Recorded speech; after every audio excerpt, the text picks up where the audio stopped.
My name is Hans Akkermans. I run a crop farm in Annaland with my father. We grow potatoes, onions, sugar beets, chicory, grass seed, and grain. I love being a farmer. Of course, I had the option of taking up farming for a living. Many people don't.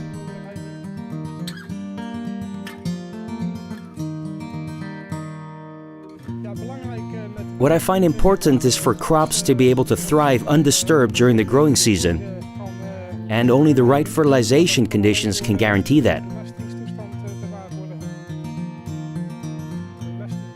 In fact, fertilization really starts the previous year. When we plan next year's planting, I already take those plans into account in the present year. In the winter months, I meet with an advisor and we draw up a general fertilization plan. And that's really the basis for the rest of my work. Occasionally, I make adjustments in the growing seasons when they're needed. I do try to make as much use of organic manure as I can.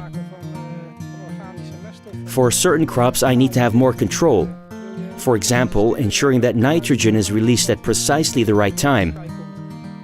Sometimes that's harder to do with organic manure. We also have heavy clay soil here, and it's not always so easy to manure it in the spring. I think it's very important to have the spreader at the right setting, because that's the basis for a good spread pattern and a nice distribution of fertilizer on the land. Looking ahead, I think there will be a switch to site-specific fertilization using job cards. But that's a process that's still under development at this point. I decide when to spread fertilizer by checking the weather forecasts and by looking at the weather conditions at the time. Of course, I look at how the crops are doing too. The best conditions are no wind and light rainfall after spreading, but that's not something I can always control.